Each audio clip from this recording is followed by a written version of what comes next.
Hey guys, don't forget Hackamania is coming up May 9th through the 11th in Las Vegas, and I will be there live with Who Are These Podcasts. I can't wait, and I hope to see all of you guys there. Oh, plus, if you use my promo code Kaylee, Cayley, you can get 10% off your tickets. Can't beat that. See y'all there. What's up, Internet? Welcome to Once Over. I'm Kaylee, and this is Cookie, and today we're going to be giving the Once Over to Saw 4. Unfortunately. It's too true. There will be spoilers. Unfortunately. Give it a good once-over. Giving us the once-over. Giving him the once-over. Give me a once-over. Down to give us the once-over. For a routine once-over. Once-over. Oh, just once over lightly. Alright, so Saw 4, we are here. If you thought that you were confused with Saw 3, boy oh boy are you in for a treat, because this 2007 movie directed by Darren Lynn Bousman is a doozy. I've seen it probably 10 times, more or less, over the years, and I still have no idea what's happening in this movie. I'm amazed that you have seen this movie 10 times. Well, you know, I watched, once I start, I just tend to watch them all until I'm done. Yeah. Alright, that makes sense, except for the fact that it doesn't make any sense at all, just like this movie! Dang it! Every time I think I get a little closer to solving it. No. Even more confusion. You get dragged back. All right, so this is the fourth movie in the Saw franchise. We are excited to be going through all of these films. We have already done Saw 1, 2, and 3. Now we are doing 4. Unsurprisingly, 5, 6, 7, 8, a million, Spiral, whatever the fuck. Those are coming up soon. So you got to come and join. Don't forget to like and subscribe if you want to see more of this series of us talking about the wonderful, wonderful Saw franchise. I can't wait to get to Saw What the Fuck. That's one of my favorites, That's one actually. of your okay, good. That's I'm one of happy my to hear that. favorites. I'm happy to hear that. This movie, it does its thing. It does its thing. I would say it's my least favorite of all of them. Okay. I think there are worse ones, but in those worse ones, I find like schlock and stupidity to latch onto and enjoy. Saw 4, I just find very confusing and convoluted and nonsensical. And I don't want to just be a negative Nelly through the whole thing. So I did actually watch through Darren Lynn Bousman's director's diary. Woohoo. That was originally on the DVD for this. So there are some fun parts, and I think there are some bits that help explain why Saw 4 is the way it is. So I will kind of be sprinkling those in I'm throughout. so glad that you did research on this, because I was so mentally exhausted after watching it that I didn't do a shit. So thank you for, again, being our Saw expert over here. Yeah. I cannot say how much I respect your commentary on these movies and so many other movies, actually. But I think that you always have really interesting insight on them. I personally have already exhausted myself out of the Saw series. There's 6 more to go. I know. We have so much more to go. I struggle with this film series. So there's a lot of things that I like about Saw. There are a lot of moments that I like. I think that I would prefer if all of these movies were just shorts. I like the idea of them being horror shorts, of me getting to see the traps, of me getting to see what Jigsaw is up to. Making it a feature-length film doesn't necessarily work for me. So I am biased in that sense. So I'm excited to hear your fun, peppered little pieces of information throughout so that we can maybe respect this movie a little bit more. Well, more maybe understand it a little bit more. Okay. I don't know if I'm ever going to respect Saw 4. All right. I'm able to watch it and then look into it because I've built up a tolerance over the years. You know, it's like people that have the snakes bite them over and over again, so that eventually they die. Yes, that does feel like this movie. It does feel like this movie. More Saw 4. It's great. Is it? Okay, so in order to talk about Saw 4, we can't start without kind of talking about what happens at the end of Saw 3. Something that I will give this movie a criticism of right out the gate is that you have to have seen the previous installments in order to understand this movie at all. This is when they get very serial. They basically become cop movies for a good long while. And that's a lot less interesting than what we had before. This movie almost feels like a fan piece that failed. It feels like it was trying to say, hey, look, let's make this reference to this, and let's make this reference to this, and oh my goodness, look at this Saw 2 thing, and oh, look at this Saw 3 thing. Oh my God, it's Saw 1. And it just... There's a Saw 2 cameo in there for some reason. Yeah. For some reason, I don't know. I don't know. So you are correct that this one definitely leans more into the cops, the pigs, some might say. We get to follow around Detective Riggs for the majority of this film. But I will say that this movie has perhaps one of my favorite opening sequences. Off the tail end of 3. 3 ended with Jigsaw dying. It ended with Amanda dying. We killed off all of our important people. So how in the heck is Saw 4 going to function? Well, we are starting out with Jigsaw because he's getting an autopsy. He's fucking dead. He is. Jigsaw's dead. His head is in a scale. His head's in a fucking scale on the poster. He's dead. Never coming back. Never coming back. Never coming back. He is dead. He is dead. So dead. in 3, at the end of 3, he got his neck slit. Mm-hmm. And one of the first things that we see in this film is his neck being slit. So we are right off the tail end of 3. We'll talk about some timeline concerns at some point later, but he has his neck split, and I hated this so much. I watched this back to back with 3. Okay. In 3, he has a little teeny tiny slice, and then in 4, his neck is slit all the way across. Is it teeny tiny? Yes. I feel like it starts teeny tiny and kind of gets like. No. No. Okay, I believe it. You walked in back to back. But the movie almost immediately won me back, so I hated that lack of continuity. But then they won me back because we get to see Jigsaw's junk, like, right away! Like, right away. Oh my god, so much penis. Is that Tobin Bell's real penis? I don't know about that, because that is, in the autopsy scene, that's not actually Tobin Bell through any of that. Oh. That is, like, an insanely realistic puppet. Oh, not Billy. That makes sense. But they lost it. After the movie, nobody knows where it went. Which I think maybe Tobin Bell made it into, a table or something like that. Or maybe... I was going to say, you know how I don't let you go in my basement? It's because his penis is down there. It's like, I guess, another Demolition Man in here when he's all frozen, and I was like, you've got Tobin Bell, but it's just his penis, like, right at the front there. No, I would never do that. It does make sense that is a puppet, because we are about to get to see the coroner peeling back his skull. Yeah, the Y incision. Opening his chest cavity. It's quite lovely effects. It's really, really well done. One thing that, like, I always wonder about this is, it's like, how did the pay on this work? Like, Tobin Bell gets paid, you do your 30 days of shooting or whatever, like that, maybe some reshoot days. Then I'm sure he sat for a bunch of, like, prosthetics and everything to make that puppet. Then they just shoot all these days with this puppet of Tobin Bell, but not Tobin Bell working. So I don't know. I just get in my own head about this. Like, could you make a puppet of your actor and, like, just set them in scenes and film without them to, like, bring your budget down? Like, I'm sure that's illegal. Not to bring up your one husband boyfriend, Crispin Glover, won a big lawsuit about Back to the Future 2 about such a thing. So I don't think you could, but I just have that thought every time. So how do you think that the pay worked for Swiss Army Man? I don't think he got paid. I don't think Daniel Craig. I don't think Daniel Craig definitely didn't get paid for Swiss Army Man. Not to stay on the penis for a little bit longer. I appreciate that. I appreciated the segue to Crispin Glover, but I also appreciate the segue back to penis. Go ahead. Let's just stay on this penis all night. That's when I stopped being monetized. Sorry. So I was in college when this one came out. Or, I don't know, maybe I was in high school. I just didn't catch it. But I'm sleeping in my bed in boxers and everything. My roommate and his girlfriend are watching Saw 4, like, over in this corner.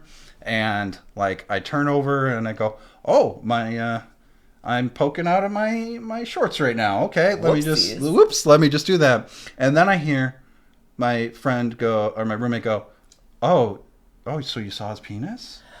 And I'm like, oh no. And she whispers something, and he goes, oh, it's too small and gray for you? I'm like, Oh no, did you have a complex forever?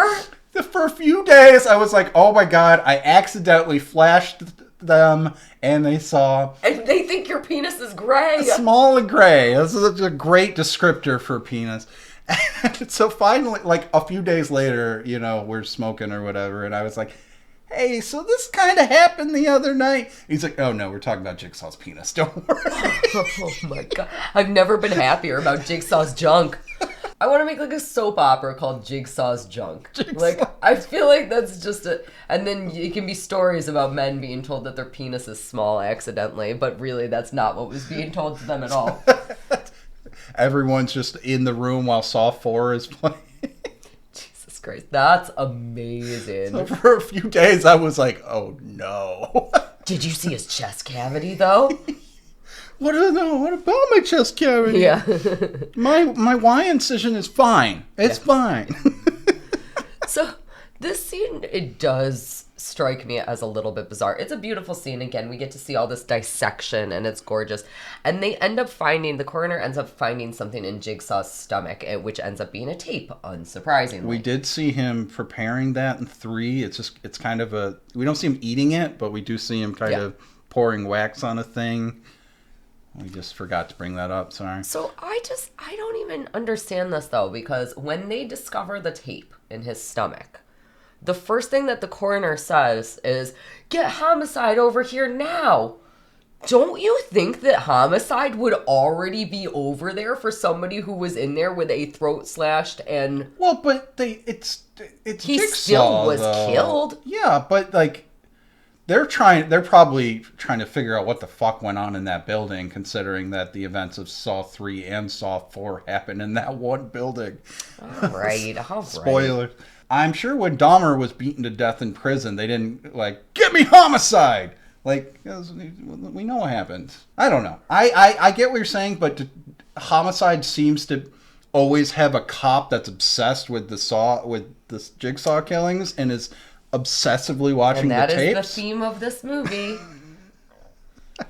That is the theme. We are going to this try movie. and figure out what's happening in this movie as much as possible. So we're probably just going to do all the spoilers at the beginning. I'm going to ask you a question, and then you're going to ask me a question, and then I'm going to ask you a question, and then we have analyzed this movie. Yeah, it's like a Socratic dialogue. We're just, trying to explore ideas here. So the point of this whole tape, though, that has been discovered, regardless of if it makes sense to call Homicide or not, the point of the tape is that it is a message to the detective that it is not over just because Jigsaw is dead. My legacy will continue. I have many games to play in the future. Yes. So they call Homicide, and they send Detective Hoffman, who we did not mention is briefly in the third movie for 30 seconds. They say he's like a CSI technician in that, but he's a detective now, so maybe he just passed his detective degree, detective test in the last 5 minutes. No, because this is... Let's talk about the timeline. Okay. Let's do it. Okay, So here's the thing. It's days apart. It can't possibly be anything more than days apart. Okay, so let's just get it all out on the table. Hoffman is the new Jigsaw. He's been working with Jigsaw the entire time. They backfill a bunch of stuff that didn't really need it, where Hoffman has been an apprentice this entire time. Saw 4, the opening scene, takes place at the end of Saw 4. Saw 3 and Saw 4 are happening at the exact same time. Yes. Like Resident Evil 2 and 3. Yeah. So we think it is immediately after the events of 3. It's messing with us. It's one of the first few times where, well, maybe not the first time, but they love messing with time. Doing the playback and Saw 2. Movie. I get it. This is what it's gonna have to fucking be. 90% of my notes for this movie are what the fuck is the timeline? I still don't even understand the difference in timeline between Saw 1, Saw 2, Saw 3, Saw 4, Saw 5. We won't talk about past Saw 5 for right now. Okay. So I Well, it's going to get even more confusing. I am aware of that. That's almost why I don't want to jump past 5. There's Saw Tell 1. me. Yeah. I'm just going to throw you a curveball. Then Saw X. No, we're not even having that conversation right now. I'm already over it. Pull that out. Yeah. Throw it over there. Okay. Saw 2. How much time passes between Never clear. Never clear. But it can't be that long. It can't be that long. Because Jigsaw is sick. Yes. And we are seeing him degenerate Yes. at a certain rate. Yes. And then between Saw 2 and Saw 3... He's, like, taking a turn for the worse. He is However, donezo in Saw 3. in 2, he's doing very, very bad. So, again, can't be that much time difference in between 2 and 3. I think that's fair. I think they kind of split it a little bit more than it should be with some of the sequels. Okay. But, yeah, I think 2 and 3 happen... Wait, no. So we find out in this one that Detective Matthews is still alive. This is nonsense if you haven't watched any of the other ones, by the way. This It's is not complete nonsense. Keep going. So we find out that Detective Matthews had been missing for 6 months. So that means between the end of Saw 2 and the beginning of Saw 3... No, after the first scene of Saw 3, 6 months has passed. So that's... Oh, my God. Also, it's been, I think they say it's been 3 days since Dina Meyer died, so factor that in. Compute that. It doesn't make any sense. This movie makes no sense. Cookie. Okay, we'll get off this for a second. I'm gonna go to the director's diary. Please. Throughout the entire Give me a reprieve. Throughout the entire thing, this is Darren Lynn Bousman's like video diary for the DVD. Okay. Throughout the whole thing, he's going, okay, we're 7 hours behind today. And then the next day, he's like, you know what? We're 15 hours behind now. And then 3 weeks in, we're 2 days behind now. And as it kept going, they kept being more and more behind. He started saying, I think there's scenes that aren't going to make it into the movie. They show Costas Miars, which is Hoffman's actor. I totally mispronounced his last name. They show his last scene shooting Saw 4. That scene is in Saw 5. And then at a certain point, Bousman says, I'm so far behind. He keeps joking, the producers are going to replace me, and I'll never work on one of these movies again. He didn't work on another one of these movies until Spiral. Yeah. So he messed some things up. He was fucking up. He was having a good time, though. Everyone seemed to be having a good time, but he kept being behind. And back to the neck cut you were talking about. Yes. There is a day where someone's like, the camera guy's like, hey, Darren, you want to talk about blood continuity? And he goes, go fuck yourself. Get away from me. I don't want to fucking talk about that right now. And then that's the most important thing in a horror movie. And then a few days later, or a few minutes later on the tape, but it's a few days, he goes, okay, you had asked about blood continuity. What blood continuity is you want to make sure between shot to shot that it matches. And he gets some lady that's, probably working continuity or the script supervisor, something like that. And he goes, hey, what is blood continuity on Saw 4? And she just goes, non-existent?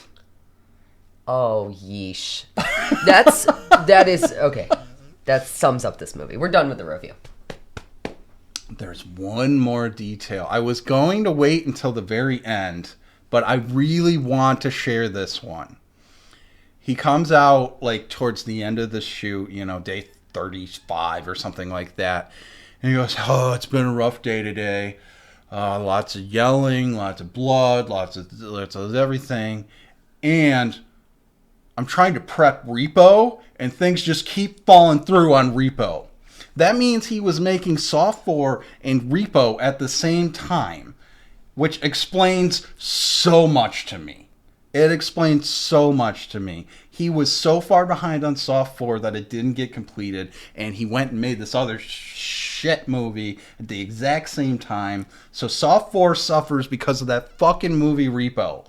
And there's video evidence to prove it. You know, it's funny because I wasn't going to bring up repo because I knew it would get you really angry.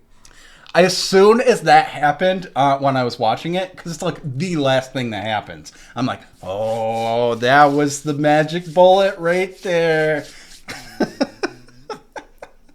There are some fun details. Damn you, repo. There's some fun, like some actual fun stuff in there. Yeah. But as far as like why this happened, that all seems to be the biggest culprit. Ay, ay, ay. At least we know now. Now we know. So, the next thing that happens in this movie, to jump back into the movie, God. is, I believe it's your favorite saw trap, I think is how we're going to describe this one. So, let me set the scene for you. What we have is we have a man with his eyes sewn shut, chained to a man with his mouth sewn shut. And there's like this weird kind of machine in the middle of them. They're in like a mausoleum. Now, I thought for sure, when I first saw eyes sewn shut, I thought for sure that it was going to be a see no evil, speak no evil, hear no evil thing. So I thought that there was going to be a guy, and I was like, how do you sew shut an ear? And I got very confused about that entire situation. There was not. It's just the I guess two you of them. could do like earplugs and then glue. That could be fun. That could be fun. Yeah. It didn't happen here. In a Saw kind of way, In a you saw know. kind of way. Okay, so the machine is in the middle of the room. And the machine, they're connected to the machine by chains. And the chains will wind in. And it's like pulling both of them in. Yes. We don't even get a fucking tape for this one. No. You hate it when there's no tape. I hate when there's no tape. Sometimes it's understandable why there's no tape. Yeah. This one, he doesn't get a tape until after. Yeah. Bullshit. This is probably my least favorite / the worst trap in the entire movie. Is it survivable? Series. I mean, he does survive it, but like... Okay, one of them survives it. I don't think this is survivable. Okay. They each turns out has the key for the other one on the back. Yep. So, without being able to speak to each other or see the other person that can't speak, so you can be like, This is a game of not communicate. Yes, this is a game of communication that communication has purposely been inhibited. Yeah, like unless he knows Morse code, they both know Morse code. Like I don't know how they could have possibly gotten through this. Yes, I would agree. So my next question is, which is worse? Would you rather be the guy with no eyes, or would you rather be the guy with no mouth? No mouth. Definitely. You can cut that open. You can maybe get some cool Joker scars or something. Your eyes could get fucked. And you become like... You have a huge advantage because, again, you can see the key. You can see the key. You can see the hooks. And there's You all sorts understand of what's sharp happening. things Yeah. they fight each There- other with. I don't think that it's survivable for the no eyes guy. I think that guy, unless no mouth guy helps that guy, which he's not going to. You'd have to like knock him out, Yeah. free yourself, then free him. Yeah. Well, but he would attack you because he thinks that you're that's what doing I'm saying. it. Yeah. You would have to get him knocked out while he's fighting you. Yeah. It makes no freaking sense. It makes no sense. It makes no sense at all. And what ends up happening, as we've already alluded to, is the guy with no mouth ends up surviving. Now, as soon as he survives it, he screams. And he cuts his mouth Which open. opens up his stitches. So why didn't he If do he that could before? do that the whole time, why didn't he just do that the whole time? He needed to get his adrenaline up, and then he was in shock from killing a man. Yeah, no, it's stupid. Yeah. I do really like that actor. Yeah. The guy, he turns out to be Art Vandalay. Art Vandalay? He's an obscure writer. Vandalay, Jigsaw, and his wife's lawyer. But yeah, that actor, he was he was like the lead guy on the short-lived Stargate universe, Oh, yeah. which I really liked. And he's in all sorts of stuff. He actually, going back to the diary, he has a scene where he's like on the ground and he's like, I'm sure they wanted to do all those fast cuts. Yeah. And then Darren Boseman comes in and he goes, "Oh my God, dude, we're making Saw, not Terms of Endearment." like bring it back, man, bring it back. It's like I really started to dislike Darren Lynn Boseman as this went on. I think that makes sense. And the rest of the crew were like really dogging on him, and it at first it was like, we're all having fun, and it's like, I think they're having fun at your expense because you're making them mad. That's kind of sad. So this scene did bring another question to my attention, though, that I've never thought about before. You've probably thought about this before, but it never occurred to me. And this would have been a good question for 3 as well. Did the cops give you carte blanche if you have to kill for Jigsaw? So in this sequence, what we have is no mouth kills no eyes. Yes. Does no mouth get prosecuted for killing no eyes when he gets done? Let's say that he wasn't the lawyer. Yeah. He was just some random guy in a trap and we never see him ever again. Is he getting prosecuted? I would say... Does Jeff get prosecuted? Well, no, definitely not. Well, but hypothetically? I would say no, because they didn't prosecute Amanda. So I would say that time that would set a precedent. I was just going to say, but Amanda was just by herself. But no, she wasn't. She had to cut the eye out. She killed that guy. Yeah. Okay. All right. Cool. So I think it's yeah. So really, if I and there's no judges anymore, so nobody can get convicted. They only had the one. My favorite pig slop judge. He probably smelled so bad the whole time they were walking around in Saw 3. Anyways, that is a very good point. I think that you are probably right that Amanda set the precedent that if you have to kill somebody in a jigsaw trap, which means that if I want to be a murderer, the best way for me to do that is to get caught by Jigsaw. I should lead a really bad life and then wait for Jigsaw to teach me a lesson and then hope that I get put in a room with somebody else and then I have to kill that person. Yeah, that's how you're going to win the murder game. You just got to keep getting put in Jigsaw trap. I think by the third one, it's like, oh no, you're getting killed now. Yeah. You've had too many chances. You mentioned the murder game, and I am happy to. This will be my first sort of announcement. I am starting a new podcast. It will be called The Murder Game. It's probably a couple of months out from coming to fruition, but I'm very excited about it. I'm hoping to have Cookie as a guest on The Murder Game podcast. It will be a guest-filled podcast, and I will love talking about the murders on it. The murders. It's not a true crime podcast. That makes it kind of sound like it is. It's not even a little bit that. It's a hypothetical thought exercise podcast. It's a fake crime. Yes. Yeah. But it will be fun and you will enjoy it. And I can't wait to bring it to you guys. That sounds exciting. Yes. Okay. So back into the movie. We just don't want to talk about this movie. That's what our problem is. The problem is that it's all so... It's a house of cards that is already collapsed. Yeah. So now we're just like digging through all the cards. And it's like I said in the last, what we said a few times, is that I thought Saw 3 was a perfect end to the trilogy. I think what the end of Saw 3 was perfect for that movie. And I think it completely hobbled the rest of the franchise.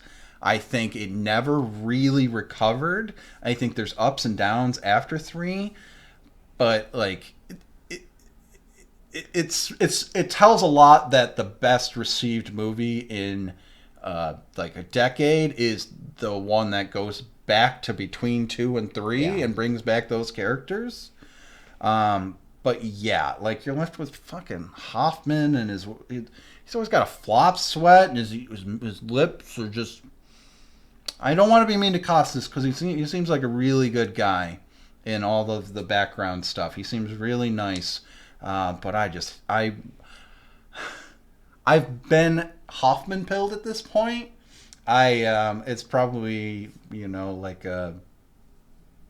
what's it called when people fall in love with their it's like probably like a Stockholm syndrome thing at this point.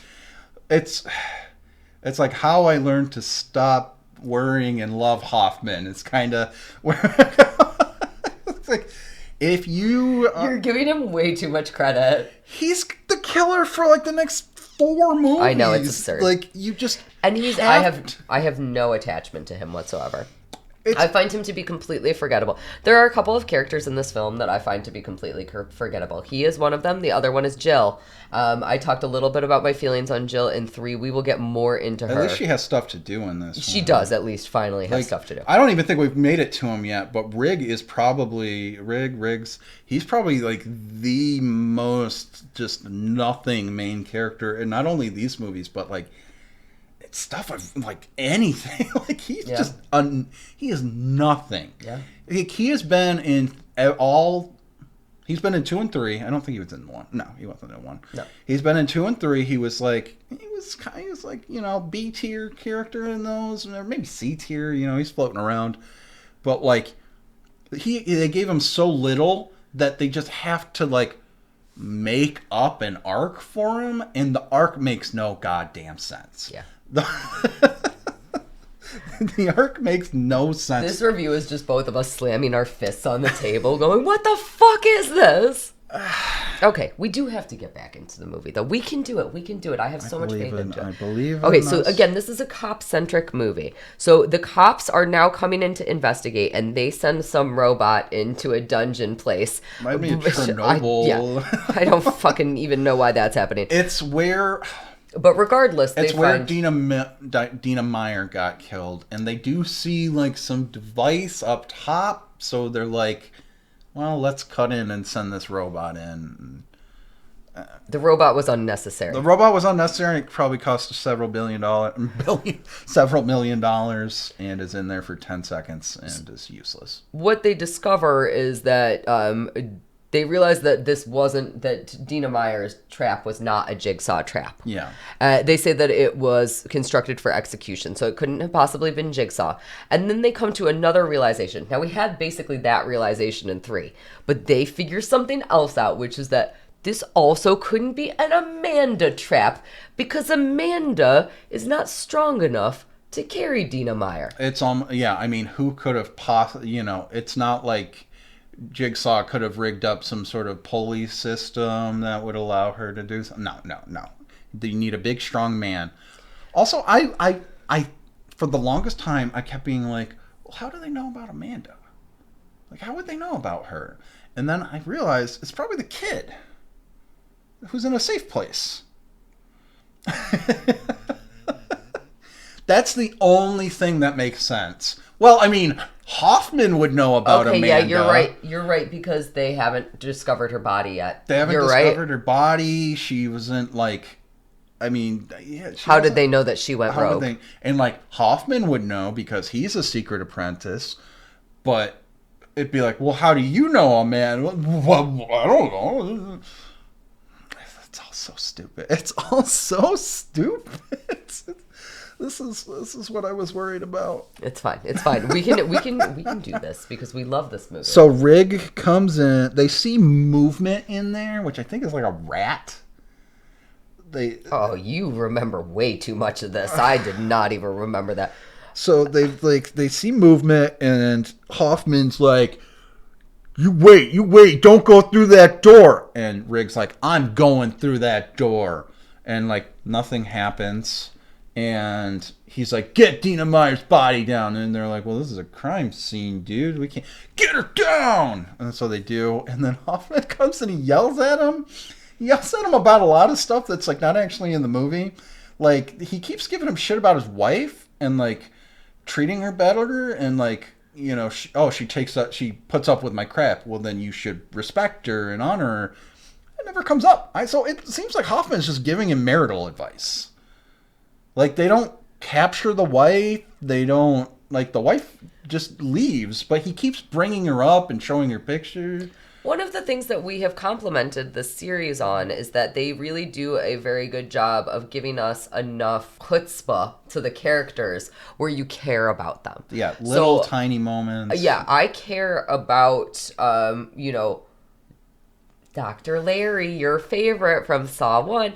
I care about him because I see his relationship with his daughter. I see how he's interacting with his wife, even if they have struggles. No. We don't get any of that here.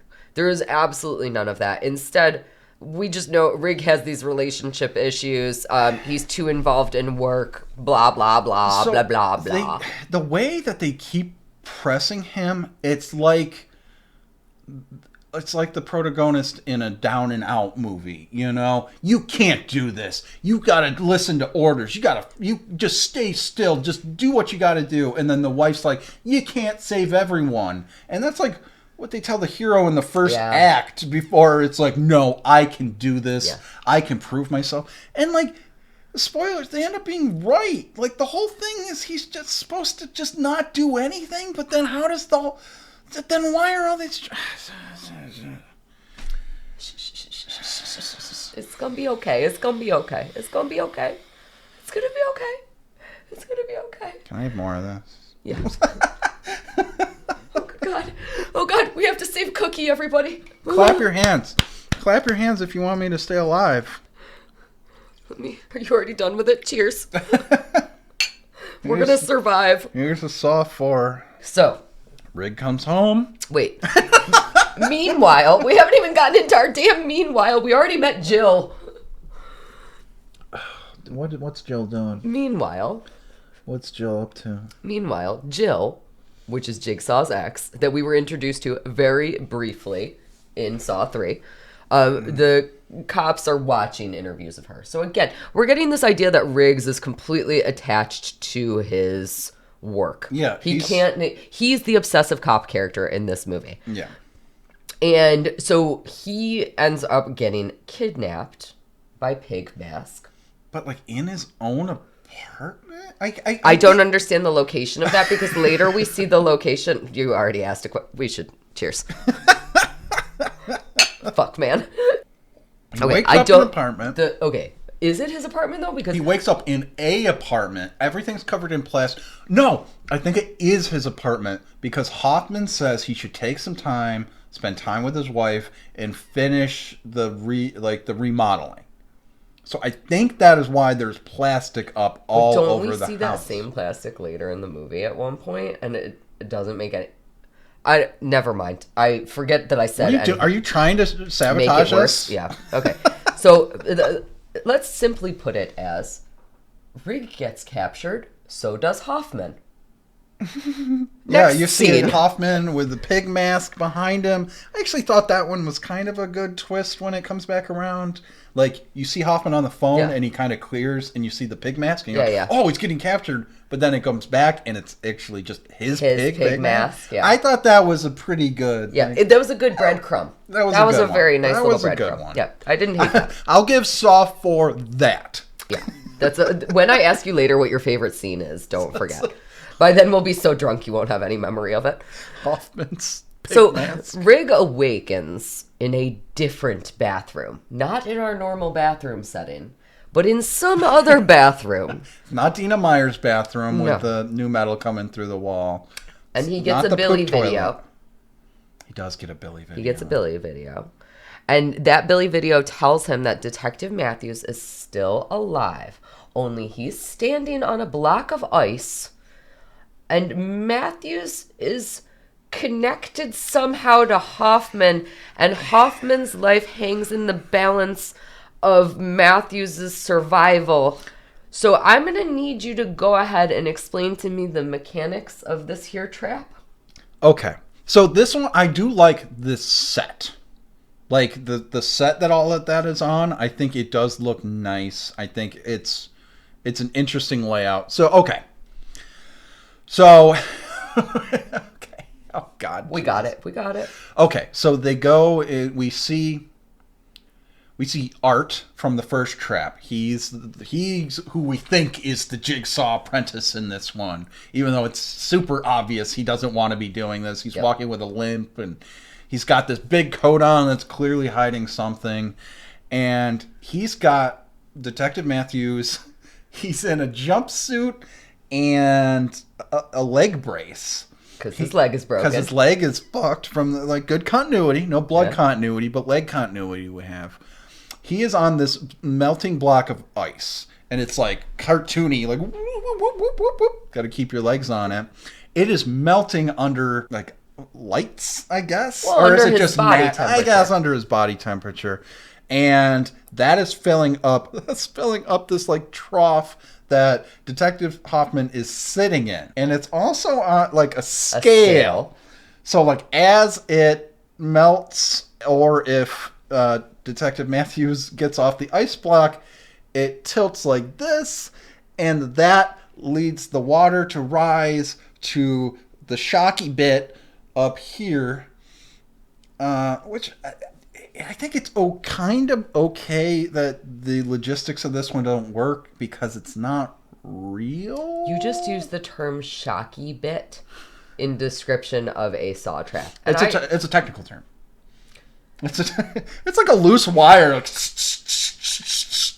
no, it's not a great trap. Okay, so we know by the end of this movie that this trap is not real. But throughout the entire movie, we believe that this is a real trap, that these are... Or that's what we're led to believe. Yeah, I think a lot of people probably figured it out relatively early on. They actually, at the beginning of that diary, it's him and one of the producers bitching because the news that Hoffman is the new killer got leaked. Oh, did it? Yeah, and they're like, how the fuck did anyone know this shit? What the fuck? So I would say that it's relatively obvious after 3. And I would agree with you that Saw 3 was a good end to a trilogy. Mm-hmm. The problem is that once we get into movies beyond that, because Saw intentionally retcons itself, because Saw intentionally references itself, we know all the time that the killer is almost certainly in the room.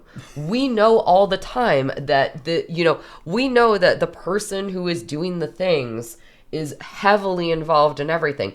So as soon as you see somebody who hasn't been heavily featured in the previous movies, Hoffman, as soon as you see him in the room, you're like, that's the dude. He's the dude. And like they're setting it up as art, but that's like so obvious that if you have any sort of saw smarts, to use your phrase, you know it's not him. He's already been in a trap. It can't be him. Are you saw smart? All you have to do to be Saw smart is follow the rules of the first movie. Like, I swear to God, these movies are just jigsaw traps for us. I feel like I'm getting trapped in every single one of these movies. Like, I legitimately feel like that's the whole point, is like, can I follow Jigsaw's rules? If you follow Jigsaw's general guidelines, you can almost always predict what's going to happen in these movies. If you've seen Saw 1. If you haven't seen Saw 1... Why are you watching then why Saw the 4? Fuck are you talking about Saw 4 with us? But I believe that pretty heavily. Yes, that's my opinion, and I'm sticking to it. I think that's totally fair. Yes, if it turned out that Saw 4 was specifically made by Jigsaw, the character, to mess with real life people and put them in a saw trap to make them think about their life, I would 100% believe that. Yeah. It's that kind of. It's like I say that it makes me miserable, but by the end I'm like, it's all right. Yeah. Like at the end of the day, it's still a Saw movie. I don't know. It's not. You're wrong. Yeah, I like some of the. Well, we'll get to it. All right, so I'm gonna need you to tell me about the thing that I paid the least attention to, which is the other detectives in this movie. They're FBI agents, actually, they're FBI agents. So we have Perez, a woman, and Strong. Jiminy Joe. Oh yeah, Jiminy Strom. Strom. Yes, Yes. That's a dumb name. Yes. So they got a hidden H in there as well to make it even dumber. Yeah. So he's a guy. He's a guy. She's a girl. You're a dame and I'm a fella. Stanley, stop or I'll tell Stella. We're introduced to them. They come in. They're like, Strom has like anger issues from the jump, which I know it's doing like the cliche, like pissed off cop, but like He's a pig. He is a pig. But it's too comical. Like, I don't know. He comes off, especially in the next one. I just feel like they were complete throwaway characters to me. Like, no, 100%. I don't remember them at all. Actually, you and I were kind of talking a little bit offline about this, and I was like, who? Because I don't remember them even in the slightest. What I do remember is the next trap that we get to see. But there's more stupidness with those two. Good God, tell me. So they somehow got a message from Dina Meyer that said that two officers or whatever would be in danger. And through all this, they're like, oh, it must be Hoffman and Matthews. And then for some reason it ends up being them, which I don't know how they would have known that these two FBI agents were going to be coming into town to follow up on them. There's one more thing that I want to bring up in this, is that Hoffman, when he meets them, he has a teddy bear. That's a teddy bear for Jeff's daughter. Yep. In the diary, Darren goes, oh, Costas has a very weird rider in his contract. He actually has requested that we put a stuffed animal in every shot he's in. And then Costas just goes, it's a fetish. It's a fetish. Which I don't know if it's true, but it was very funny. I don't know how to move on from that. Okay. So let's talk about the next Saw trap. The next trap, Rigg wakes up in so again, somewhere. The whole movie is just about Riggs. So Riggs is the most important character we've ever had in the Saw franchise. If we get Riggs working, this will all work. It's not going to happen.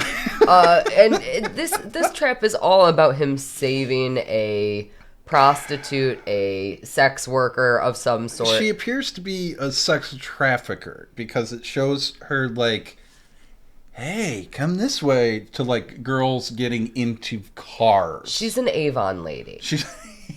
It is a pyramid scheme through and through. Then she needs to go. Yeah. Do we even want to save her? Yeah, well... The entire point is that Riggs needs to decide when to walk away. And so he has to decide between either saving her or walking away. And Jigsaw is trying to lead him into walking away. I would argue. I guess? Your obsession tells you to save the victim. I tell you to walk away. The choice is yours. Jigsaw is basically saying, hey, you are way too involved in work. You're too obsessive. Stop being so obsessive. So leave this woman in a trap and, like, go see a movie? Well, like, here's the thing about this trap. So let's talk about the trap. The trap is a hair pull trap. She's got, like, a long ponytail that kind of goes down into all these different gears on this weird So the sex ponytail chair. is doing one of these things. Twisting, twisting, twisting. That's what it's doing. And we get a lot... And she will get scalped. That is what the implication of this trap is. And so Riggs is running around. He's trying to find knives. He's trying to shoot the device to disable it. I did like that he went to the kitchen, he opened the knife drawer, and it just had a note that says, you're wasting time. Yeah. That's pretty good. Yeah. That's pretty good. Yeah. Well, because again, Jigsaw likes predictability. Jigsaw is always one step ahead of everybody's brain functionality. And that is something that is important about Jigsaw. He is not even alive in this movie, and he can still predict whatever the fuck is going to happen. 20 steps ahead. Yeah. Doesn't even have a head. Yeah. Even though we know that it's Hoffman, it's still Jigsaw pulling the strings. Okay, so you know how I've been making a spreadsheet on, basically what the trap is, who's in it, who made it. Every single one of these traps are Hoffman? Question mark? 'Cause I don't know. There's like one we definitely know he makes. I think it might actually be in the next movie. The rest are like, maybe John did this? So I would argue that it is likely Jigsaw still pulling the strings here. Because this is a clever trap. Because it's a clever trap. He's also still technically alive at this point. It's a clever trap, but it's also entirely survivable. Because the point of the trap is to scalp her. You can survive a scalping. It seems like she does survive a scalping. Yeah, like it's not pleasant, but you wouldn't die. As far as I can tell, so there's these gears that are turning, that are pulling her hair, and each of the gears has a number on it.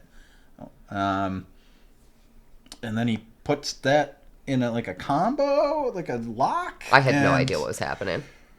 And then she gets free, and he walks away, does something. I think he's going to get her towels or something for her bloody ass head, which is just like all blood around here and with hair pulled back.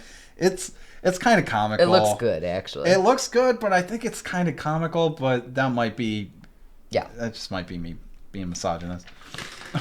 Fucking misogynist. I know. I do You hate pig. women. I do hate women. I am a pig, just like Jigsaw loves. After she gets free, she immediately goes to under the TV, I think it is, and she pulls a knife from there. And she immediately tries to kill Rigg. Yeah. And it turns out that she had a tape. He plays her tape, and it says, the man, there's a cop. If he frees you, he's going to use the evidence. There's to convict pictures of her doing bad stuff all over the walls. He'll convict you, so you have to kill him if he sets you free. Okay, so if Rigg hadn't messed with her, would the trap not have gone off? And she would have just sat there all night? Forever. Forever? She starves to death. So she starves to death. So, like, they do something and the pin gets pulled is usually how this goes. Again, maybe it leads into the predictability. We know that Riggs is going to do something. Maybe that's what it is that we don't have to question the alternate scenario because he is so predictable, because he's so obsessed with trying to save people. I guess. Which is kind of the whole point of the movie. Regardless, he ends up getting 2 keys. And one of these keys is going to save a life, and the other is going to take away a life. One of the keys is attached to a hotel room.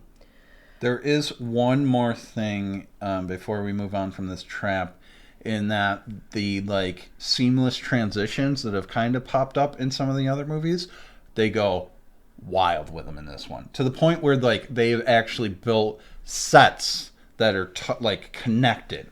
So at a certain point, Riggs is like fighting this woman because she's trying to kill him with a knife. He throws her into this mirror, but we see her crash through a window into the interrogation room where Strom is interrogating Jill. That stuff is very cool. It is also seems to be the reason that he was several days behind on his shooting schedule. Well, it's very cool, but it's also incredibly forgettable to me. Because the movie is so convoluted. No, I think that's totally fair. Yeah, you're not getting that, like, usually with this kind of stuff, you cut away at the, like, oh my God, what's going to happen? And then you cut away, you go somewhere else, you kind of build that tension, and then you come back to it. With this, it's just like, I don't know, I know she's not going to kill Rigg, like, we're only 10 minutes. Yeah, we haven't gotten far enough yet. There's no way she could save us from all of our suffering. And, like... She tried. If she kills Rigg, right? Let's say she stabs him to death. She goes and gets all these thousands of pictures off the wall and walks away. Her blood is like everywhere. In that fucking room. Yep.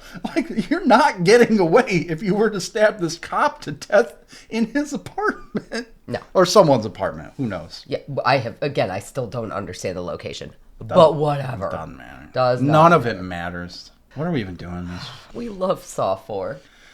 I love Saw 4. Yeah. Keep repeating it. It's just a mantra. Where's Billy? Is Billy here somewhere? Yeah. Where's Billy? Oh, no. We do see a Billy. We do. He runs off to the hotel, which is... seems to be a standard Saw City hotel.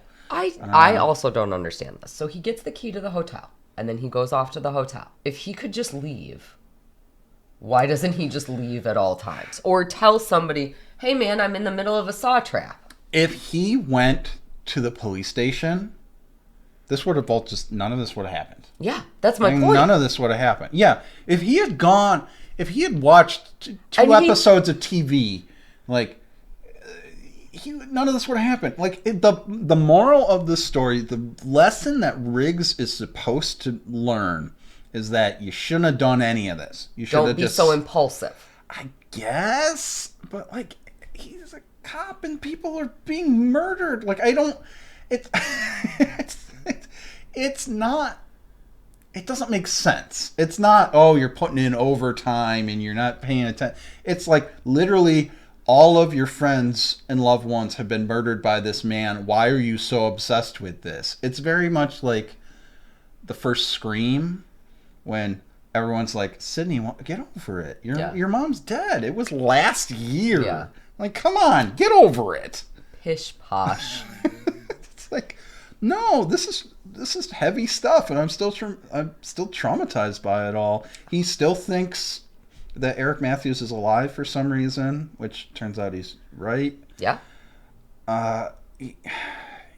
So he goes to the hotel. Before we get to the hotel, actually, we do have a little bit more Jill storyline. You keep skipping over the Jill storyline, which I think is interesting because for me, Jill is not an interesting character. And usually you correct me when I'm skipping over something interesting. You keep skipping over Jill. So what we missed when it comes to Jill is that the cops are investigating and they decide that Jill is the key to everything that is going on. So Agent Perez and Agent Strom are interviewing her. And we're getting to learn a little bit more about her and a little bit more about her. And again, she is the ex of Jigsaw. She also uses art as an attorney. There's clearly some connection here that they are all trying to put together. Yeah, we eventually learn that she has a like a drug rehab clinic that she runs that Jigsaw had set up in his past life as an architect. It's like a highly respected architect. Is this where we get the flashback where he shows her his awesome warehouse, which is just a Saw murder warehouse, but it's got a really old clock in it? Except for the fact the whole deal hung on it. The mechanism inside it. It's 300 years old. Still ticking.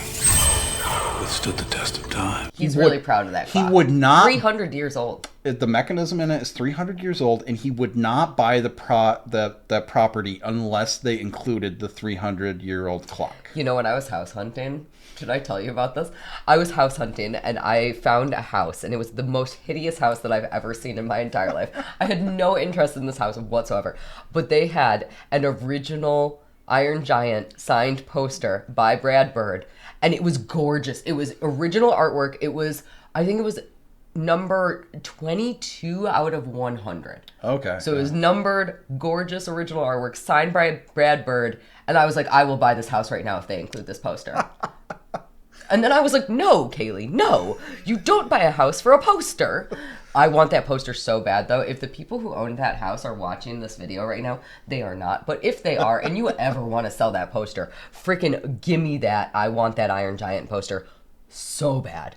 So yes. So maybe he's maybe that's not that crazy. I've never felt more akin to Jigsaw than this moment right now. Fair. Totally fair. Oh, buddy. But that's also, we find out she's pregnant in these flashbacks, and he's made a puppet. He made a little Billy for the child. For the child, I make the Billy. For the baby, I make the baby, baby. I do that to myself when I'm watching the movie. I make it the Billy for the baby. I make it the little Billy for the baby, for the baby. It's like a weird proto-Billy. Like, he's like, what child? No child wants that. Well, now they don't, because now they all associate with Billy with bad things. No, but he looks creepy. It's true. He looks creepy. For the baby. For the baby. Okay, so now we can get out of the Jill malarkey. Strom is just, I know it was you. I know you did everything. Oh, here's an indictment with your name. Oh, he doesn't do that yet. He's like, he might. I don't He's like, know. This is a signed indictment with your name on it. Give me some answers, or you're going to jail. Where is it? It's like, you gotta pull it back a little, dude. Jill already did 100 hours of questioning, damn it. What more do you think I can offer you? My 100 hours of interrogation tapes and the volumes of evidence taken from my house weren't enough for you to understand, John. If they were gonna find something, they would have found it already. Why do I know so much about her? I hate her so much. She also kind of dresses like someone that's way younger, if that makes any sense. I don't know that I noticed that. She's always wearing like these tank tops, and maybe it's just the style of the time. Yeah, this is the mid-2000s. It's the mid-2000s, but I don't know. I just feel like she's dressed like a 14-year-old girl a lot of the times. I don't feel like... I'm going to go back and check it out. Fair enough. And if she's not, I'm going to mock you endlessly here. No, put it right there. Okay, so... out of the Jill storyline, we are back into Rigg going to the hotel with the key. I think this might be my least favorite part of the movie. I really don't like this part. So he's gifted a pig mask. This is a part where this is one of the few extended scenes that's actually extended, and so we get to spend more time in this horrible hotel with all these horrible characters. So there's the fat sweaty guy. Of course, he's up to no good. How could he not be? The front desk man? Front desk man. Front desk man is named Ivan. In the behind the scenes thing, he goes, here's a little fun fact for you. Rocky IV, my favorite villain, Ivan Drago. I play Ivan, Saw 4. Coincidence? Jesus Christ. He's got a Wait, dog. 1 second. Front desk man. Front desk man. Does he remind you of anybody? He reminds me so much of the dude from Human Centipede 2. Tell me that this is not the same fucking universe. Tell me that's not the same universe. I can't argue with you. I know. I can't I know. argue with When you. I'm right, I'm right. I'm sorry, go on. He has a dog, I believe is what you were saying. He has a dog. The dog is played by Darren's dog. Chance, I think that was called. God. And the crew in the behind the scenes thing just kept making fun of the dog. It's like, dumbest dog I've ever seen. I mean, they're joking around, you know. He brought his own dog in instead of hiring an actor. That dog can't act. Like that kind of stuff. But yeah, in the extended, it's like Rigg just kind of gets him up there in the theatrical cut. Just the guy's up there for no reason. In the extended, he beckons the dog up there, and then the dog is up there, and that's what makes the guy go up there. It's not worth. No, none of that matters even in the slightest. Just cut all this out. Yeah, cut the whole movie out. So Riggs gets the guy in, and he ends up getting the front desk clerk into a door that says, "Feel what I feel." And it turns out that beyond that door is a sex dungeon with a bunch of SA pictures hung up all over the place. Yeah, there's a video playing of him like actively assaulting a woman, and that's played by Darren's girlfriend. His dog and his girlfriend is... His dog and his girlfriend. His parents also visited this set. Nepotism! I don't want to say it, but yeah. Yes, also his niece plays the little girl later on. So yeah, Nepo babies all over this frickin' thing. That was a really dumb segue that we just did there, but it's fine, it's fine, it's Saw 4, everything is great. So the Jigsaw tape for this instance says that you want to put this guy's life into his own hands. So Jigsaw is basically trying to turn Riggs into Jigsaw. Because everyone's a Jigsaw now. Everyone's a Jigsaw. Everybody's an accomplice. When everyone's a Jigsaw, no one will. So dumb. And this is just, you know, I can't even deal with it. So basically what Riggs does to kind of cap off this scene is that he straps this guy, he gets this guy to strap himself in to these things, and he gets his eyeball hooked. Okay, so he does, it's kind of confusing. This one is like, actually, like, as far as the mechanics of what happens is very confusing. That's right. I forgot about how we understood how everything else happened in this movie. All right, fair enough. Go ahead. How is it confusing? So he's supposed to push. He's got these two things that looks like Thetan monitors, and from getting audited. So he pushes the one, and this little thing. It's like, are you going to get rid of your eyes, which have led you astray, or are you going to get rid of your body? I thought he was getting hooked for banging hookers. I don't think he was paying. I think he was assaulting. Well, so he pushes the button. One hook comes in. The eye, and then he's got the other one. He's like, I can do it. And before he can press it, it's like all of his limbs get ripped off, like the Hitcher. Yeah, it's incredibly confusing. And then when they come back in there later, he's got his arms and he's like laid at the foot of the bed, like just sitting on the ground. I don't know what happened. That's between Hoffman and Rigg. That's for them to know. I don't want to know. I just want to move on from this terrible hotel. Because, I'm sorry. I don't want to move on. Because now I'm mad. Because, why? Yes. So Rigg is not supposed to do anything. He's just supposed to sit the whole movie out and just go watch a movie, and then everyone's going to be fine and dandy. Yes. What about all these women that this guy's assaulting? If Rigg hadn't gone there, this guy wouldn't be punished at all. Yep. So, what are we doing here? I have no idea. So you mentioned before that we learned that Jill has a clinic that Jigsaw helped her set up. And we learned that this is like a drug rehabilitation clinic. That's right. Also, when they were in the Rigg apartment, Strom and Perez are favorite characters. Strom just randomly is like, puts his black light up here, and it's like, oh, it says cherish your life. And then they realize that is the motto for Jill's methadone clinic. It's hard to tell what they actually do. This is where we get introduced to the clinic guy. Cecil. I love Cecil. Him. Cecil he might be my favorite Saw character, honestly. I can't explain it. More than Abby? I think more than Abby. I think he kind of edges out Billy. Wait, whoa. I just want to point out, because you like Abby also. You like the weird drug addict characters. I guess I do. That's why you like Amanda also. Oh my god, I saw do. We figured it out. We cracked the code.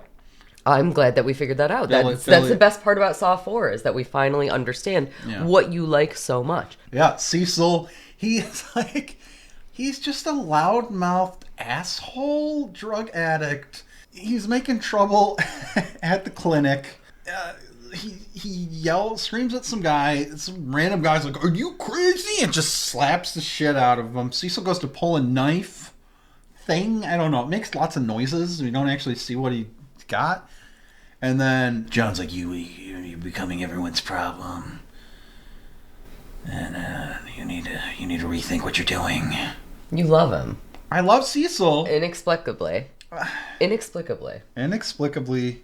I mean, I think there's a little bit of explicable later on, but not too much. Well, this is actually the later on, I think. This is the sequence that we're into where we find out why Jigsaw became a serial killer. Yeah. And that is because Cecil goes to break back into the clinic. Yeah, Jill's locking up for the night, and he's like, "Come on, get my coat. Come on, please." Look, it's right there. Please, come on. And she turns and goes to give it to him. He bursts in. Then he goes to steal the methadone or whatever drugs they've got back there. And a very pregnant Jill. She's very pregnant. She's 7 months, I think he says a little later. Yeah. She gets squished in the process of this heist. So she's in this like this vestibule. Thank you. And she doesn't try to go out this way or this way. She tries to go out this way to a locked door. She can't get out. So then she goes like, Cecil? As if that's going to help. As if that's going to help. And yeah, he opens the sliding the door. They're like saloon style doors. And just... And that baby got squished. Baby. And Jigsaw is like, my baby. I'm in the belly for the baby. It's the baby. And the sequence with him at the hospital is actually, I think, really well done.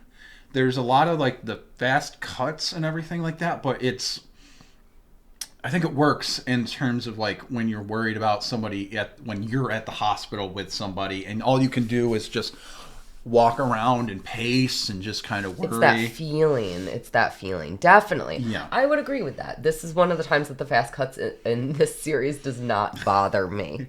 I don't find it bothersome. And and Jill's crying in bed and everything, and she's like, all I wanted to do was help them, and this is where he kind of goes full Jigsaw, and it's like, no, they have to learn to help themselves. Well, the next thing that happens is that the cops are hot on the trail of the desk clerk, Ivan. So they go and they discover him. The cops are constantly one beat behind everybody else in this movie. And they realize when they discover Ivan in his trap, dead in his trap, that Riggs is being recruited to be the next Jigsaw. Yeah. So they see the "feel what I feel" on the signs. They're starting to figure out what's going on. All the evidence in whatever apartment that was, like everything's pointing to him a little too cleanly, honestly. I feel like if I'd been involved in these Jigsaw murders, I'd be like, no, it's never what we think. And then it twists at the end and it's another guy. Like, no, it can't be. No. Like the guy that's been obsessively watching these videos and trying to capture the person that's murdered like all of his friends is like, that's the guy? I really don't understand. Is Jigsaw trying to set him up as a patsy? Bring him in as an accomplice? Or is this all just stupid? Everyone's a Jigsaw now. Everyone is a Jigsaw now. Wouldn't you like to be a Jigsaw too?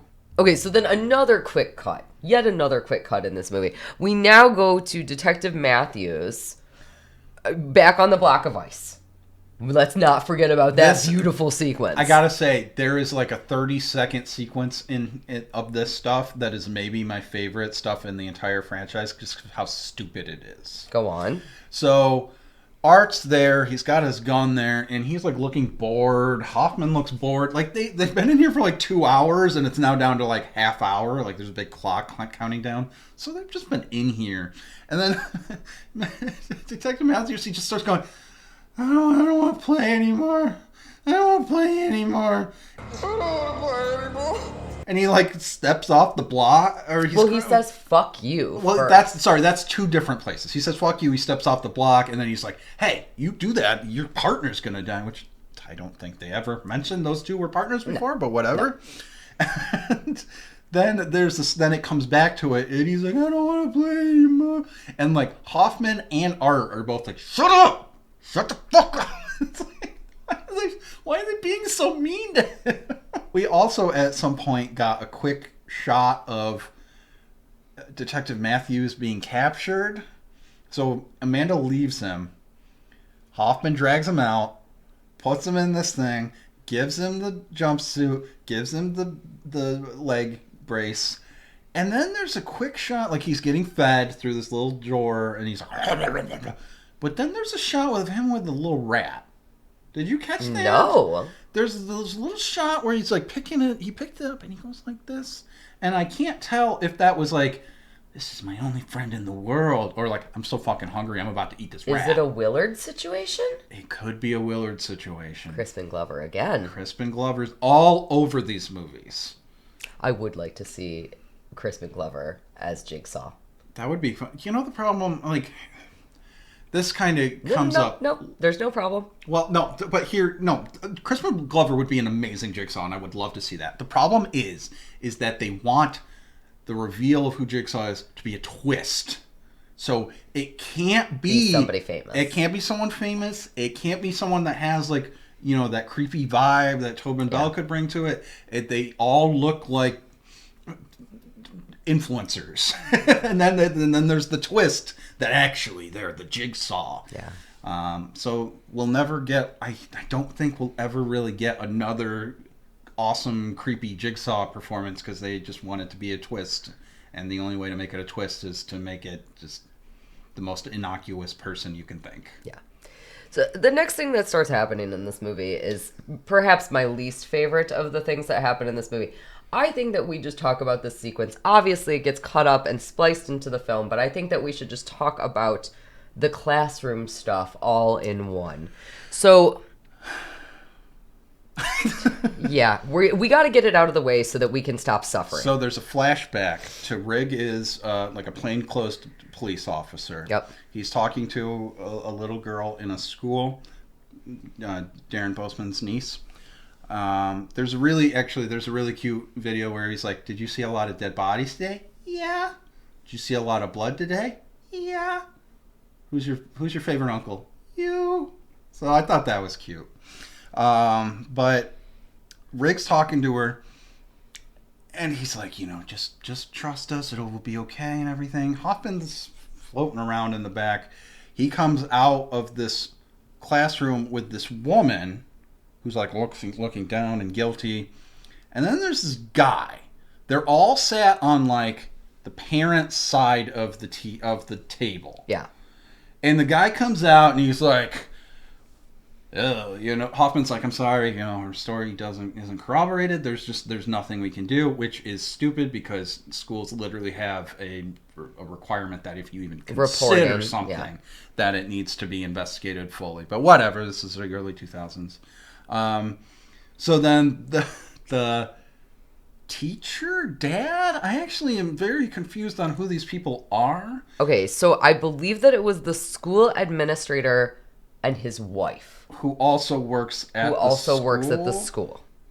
They are referred to as husband and wife. Yes. Their trap is called The Ties That Bind. Riggs finds the two of them pinned together, arrowed together. There's like arrows. It's like they're actually like what's the metal that is in like concrete, like rebar. Yeah. It's actually like rebar. Yeah, it does look like rebar. You're totally right. So yeah, the cops they come. This flashback is so stupid. It comes out the dad or the teacher or whatever is like, some of these kids, they make stuff up. Riggs attacks him. Art is that guy's lawyer as well. Yeah, Art is he gets around, man, I gotta say. So they are like, oh, we're gonna sue you, and IA is gonna be all up in your ass. And then it turns out that Hoffman actually lied on the report and said that the dude attacked him, which I never had this thought before, but I think Hoffman is like a dirty cop first and then a Jigsaw. Oh, I definitely think that. I think like they show there are flashbacks. I don't know if, I don't think we touched on them at all. There's flashbacks to like Jigsaw teaching. Oh, wait, that's the next movie, isn't it? Okay, never mind. I definitely agree with you that he was a dirty cop first. I think that Hoffman, the reason that he was susceptible to becoming one of the forever Jigsaws is because he is an asshole.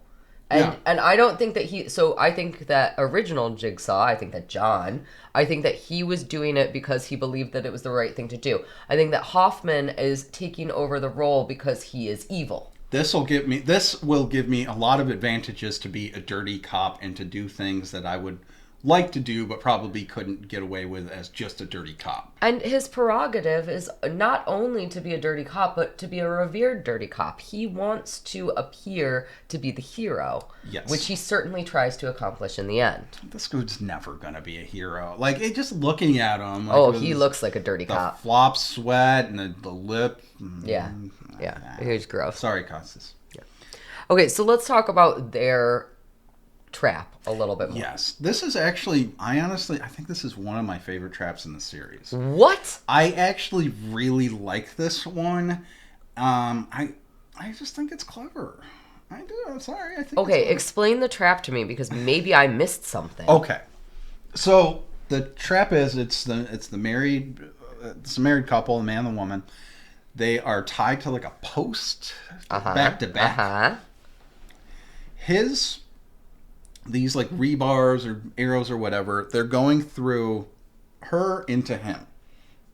If she doesn't do anything, she will bleed to death. If she removes them, then it can heal up and she has a potential to live. Now, is the reason for that because the places that they are inserted into her are non-vital organs? That's and the exactly places right. that are... Okay, so I did not get that. It does show like two like anatomical things, and like hers are like these little spots, and like the very first one she pulls out is like through his neck. So that is my understanding is. Basically, you've stood by and done nothing to save these children. You've actively, through your inaction, have caused these to happen. So now, to save your life, you are going to have to instead take action, remove them from yourself, kill him, save yourself. I think that there's enough layers to that I think it's I like it. I think it's a cool trap. I think there's multiple layers to it. And but it's not survivable for him. He was ancillary? Everyone's ancillary in this He was movie. more ancillary than most. I would say that they didn't... I don't know. This movie's nonsensical. But maybe I could see Hoffman being like, this guy is beyond the pale. He just needs to die. She could learn a lesson. Well, he's like the front desk clerk, I guess. But the front desk clerk nothing was supposed to happen to him because Rigg was just supposed to stay home and watch some home and garden television. Christ in heaven, I don't... You know what I hated the most, though, about the poker scene? What did you call it? You had... Oh, rebar? No, the ties that bind? The ties that bind trap. What I hated the most about it is the damn fast cuts. I can see that. I hated it so much. And when Riggs finishes this trap, when Riggs finishes watching the situation, he gets another clue that he should go home. It's like the clue is like it has what you're looking for is repetitive beyond the map, and it's literally like the map's here, so if it's a really Jigsaw dumb really phone these ones in. And what I think I feel like I may have said this several times, but what I feel like I truly hated the most about this movie is I hate the scavenger hunts. I hate it when we're going from room to room, mixing in different things. It just drives me. I get too lost in what's happening.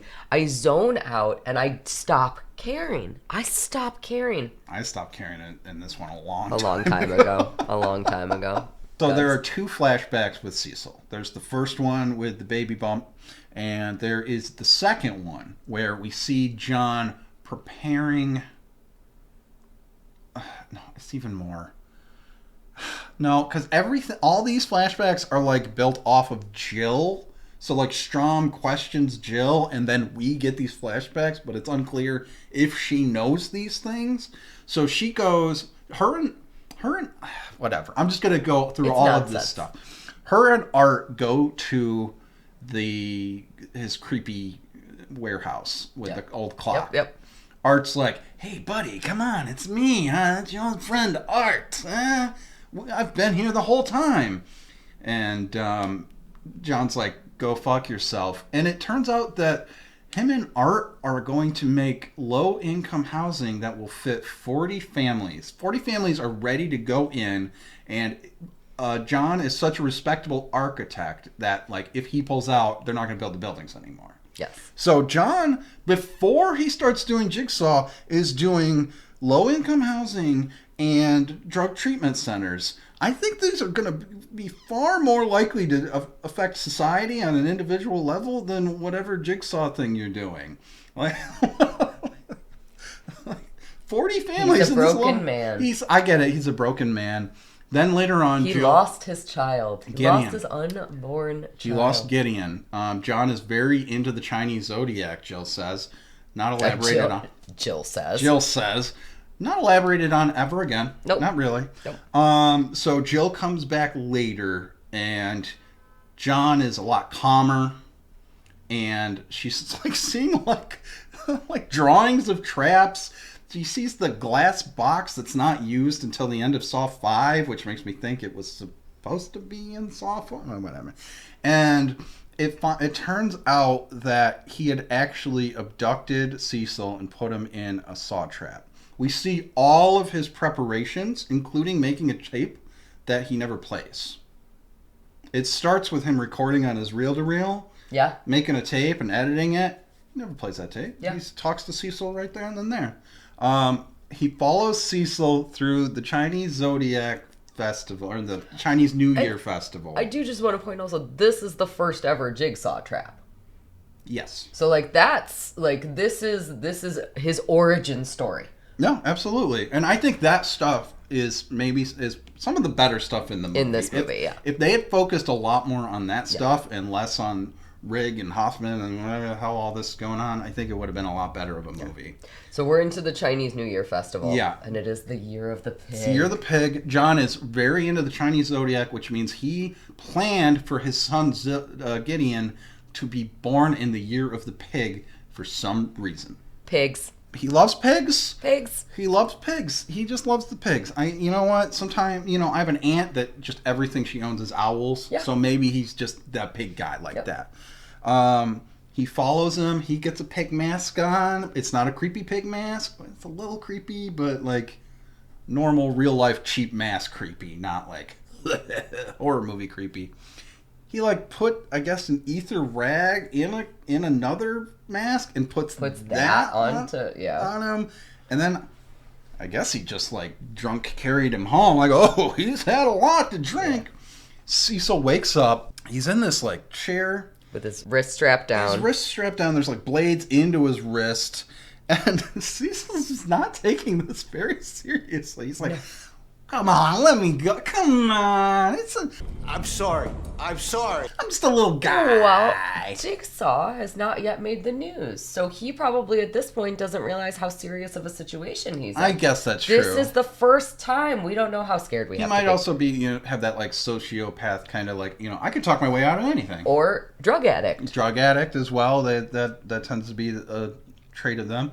But yeah, he's in there, and John's talking to him.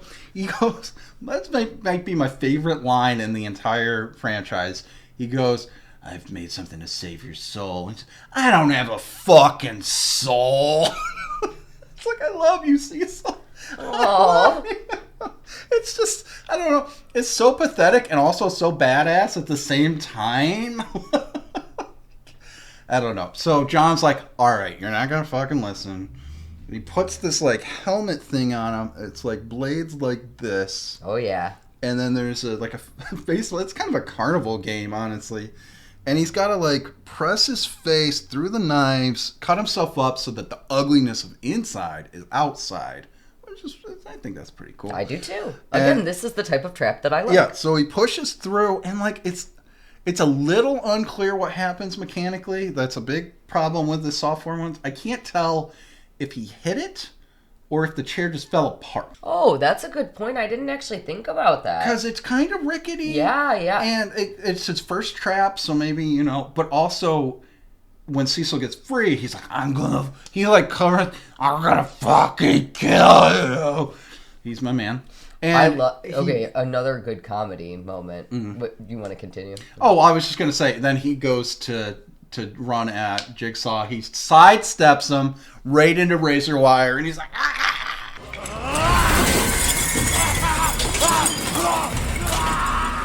and John walks away, and he gets this look on his face, like, and I can't tell if it's him, like, going, oh, that's what a man looks like when they die, or if he's like, what happened with the chair? Why didn't my trap work how I wanted it to? Did I not use the right kind of grease? I also think there's another little moment in there that you skipped right over, which is that Cecil, when trying to go run off, he slips on his own blood.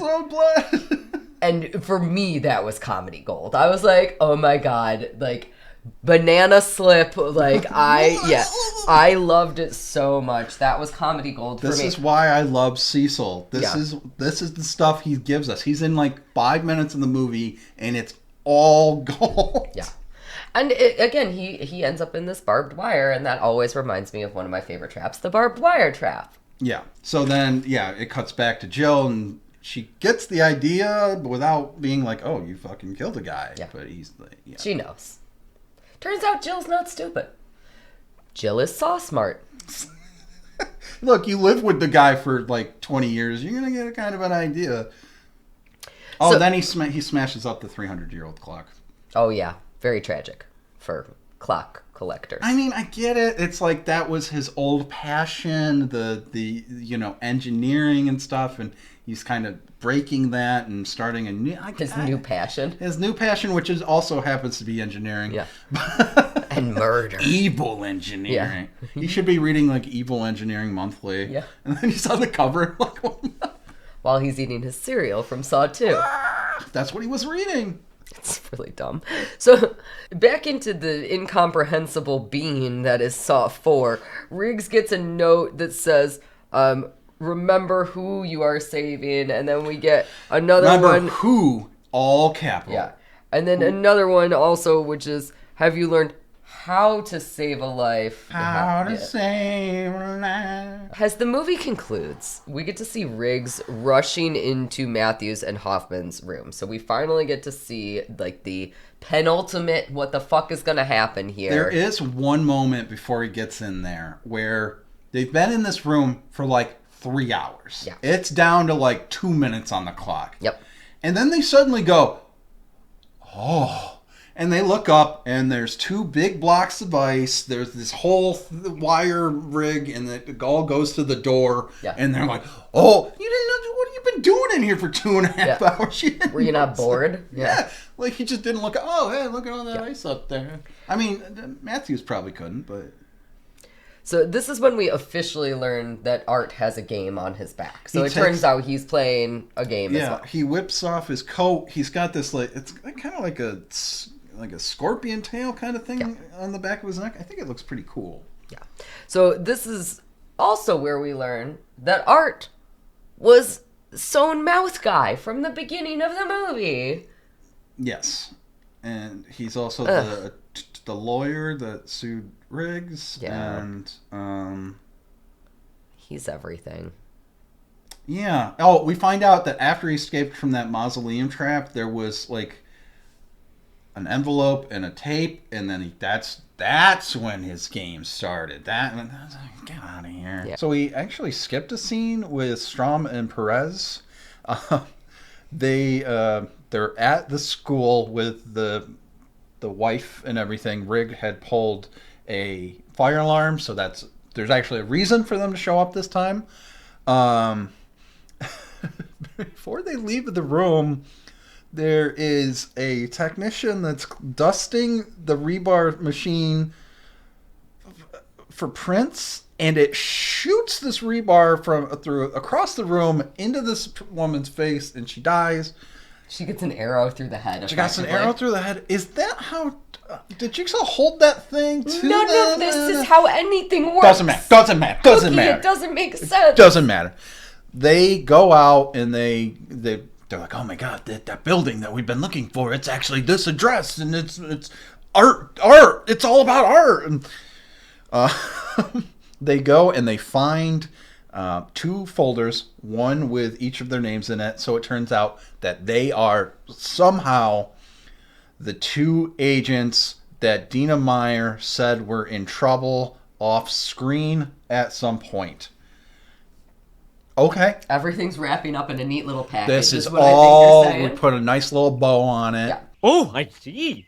Then everything is wrapped up in a neat little package. They go into this room, and it's Billy, and he's in a chair.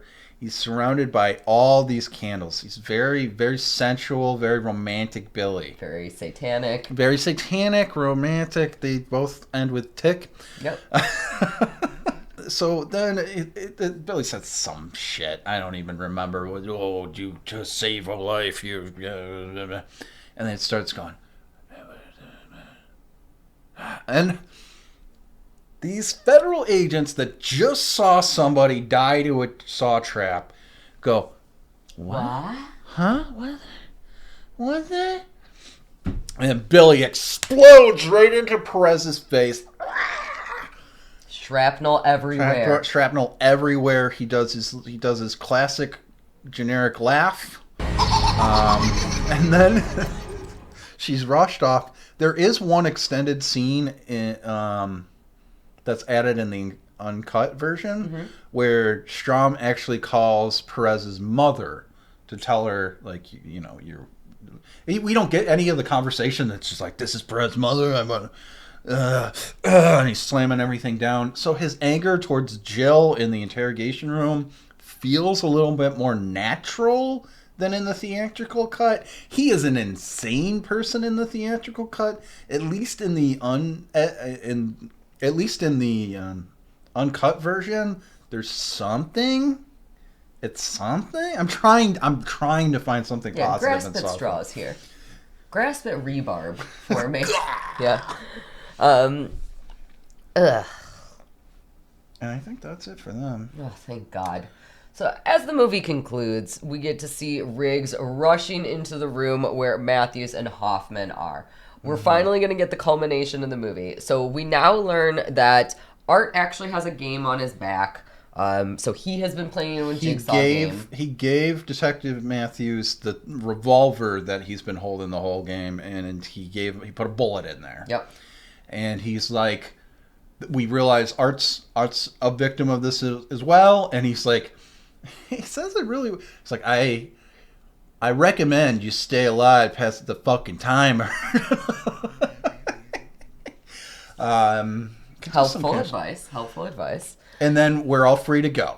And he's like, at a certain point, he's like holding the box with his button, like waiting for it to get to 0. And like Rigg is like making his way through. He's like running. Well, we're getting to see everybody rush the room. So Riggs is rushing the room. Jeff is rushing the room.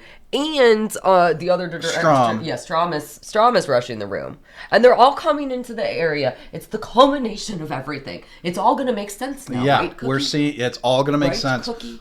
Well, Jeff's here, so we're good. Okay. We have something to grasp onto. Got it. Jeff is here. Okay. He's hitting the lights with his piece of rebar, probably pulled it out of that lady's head. And that is when it's revealed that Saw 3 and Saw 4 are happening at the exact same time in the exact same building.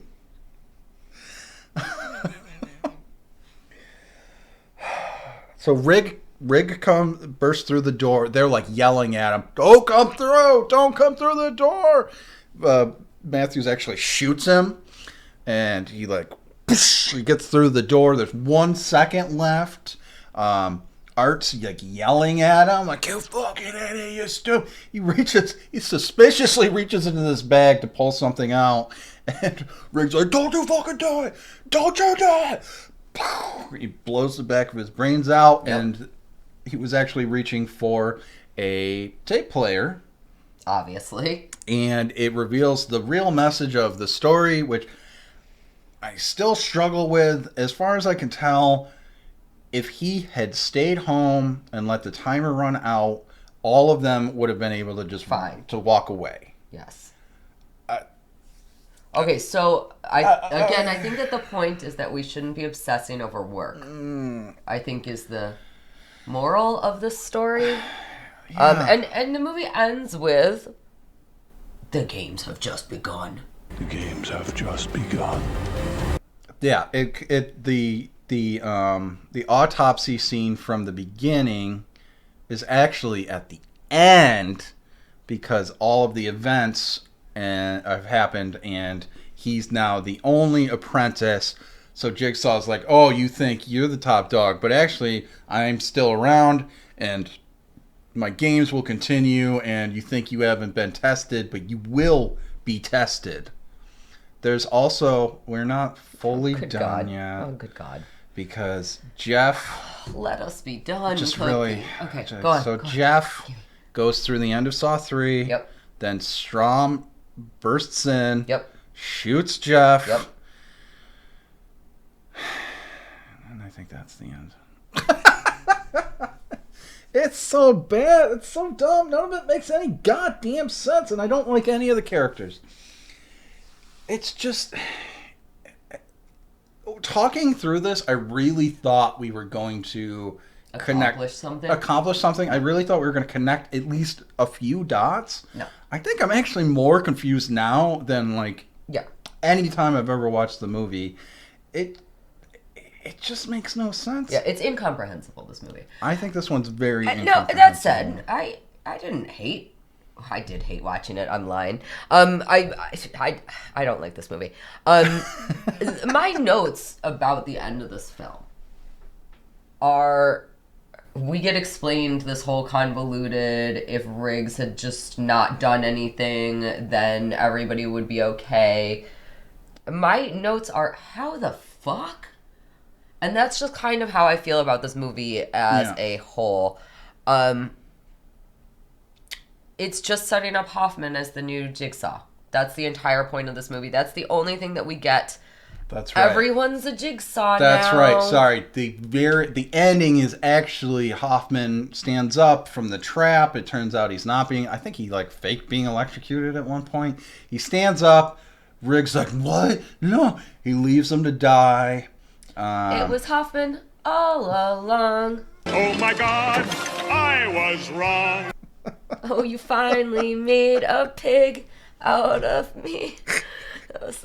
My singing is great, but my Simpsons references are even greater. Sorry, what were you saying? I can't talk about this fucking movie anymore. Can we be done with this?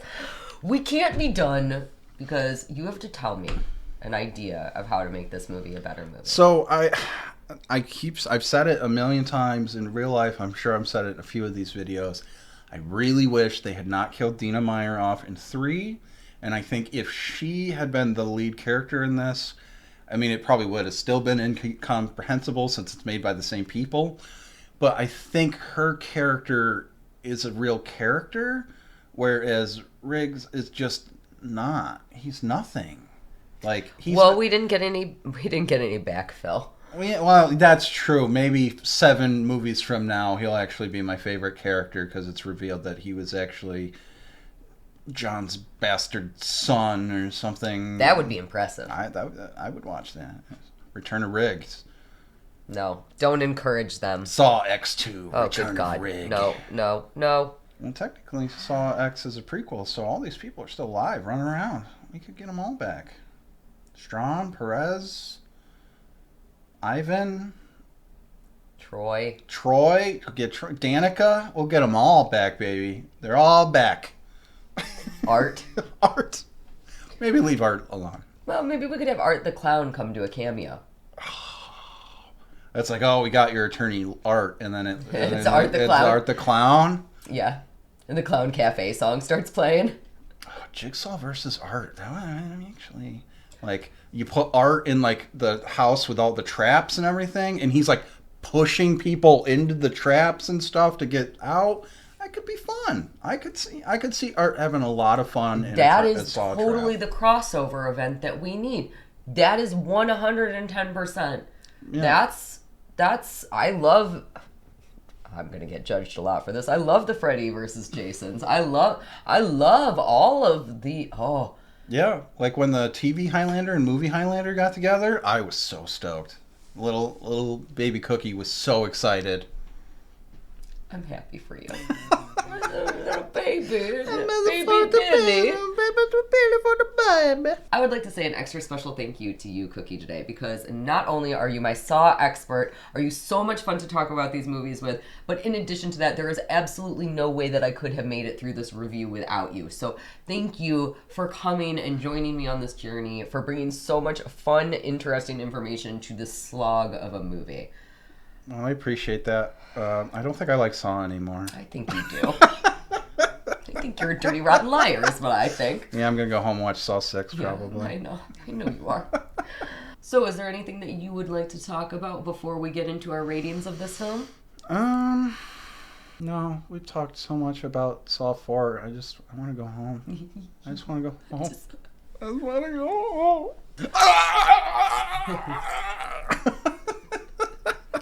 To learn how to do that cut for every time that you do it. I need to figure that out. That's my new project. All right, so we need to rate this movie. So we're going to do a little refresher of what our ratings currently are for all the Saw movies. I'm going to put that up on the screen right here. So knowing our previous rankings, I think that it's clear that this is your least favorite of the movies that we've watched so far. But what out of 7 thumbs would you rate this movie? Like 3, 2.5, somewhere in there. It's like it barely squeaks by as acceptable. Like, yeah, we did it. It's incomprehensible, and we bitched about it a lot. But at the end of the day, I like Saw, and it's the Saw movie, and Billy's in it. And, we get to see Jeff again. My boy Cecil. You know what? 7 out of 7. 7 out of 7 thumbs up? All right, cool. I'm marking you down for that. You're committed. No. You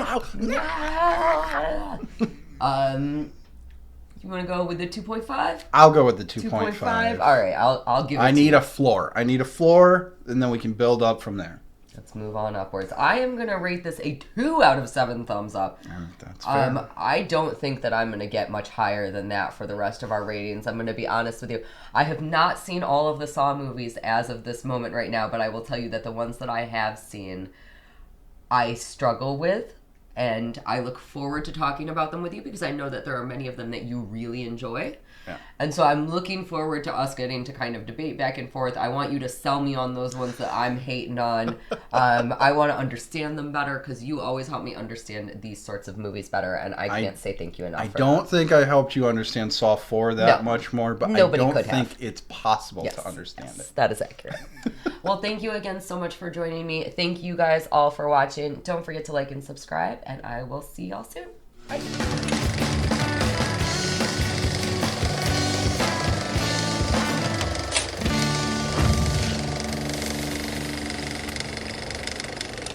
Do I have a booger caught in my nose ring? In this vicinity? No. No.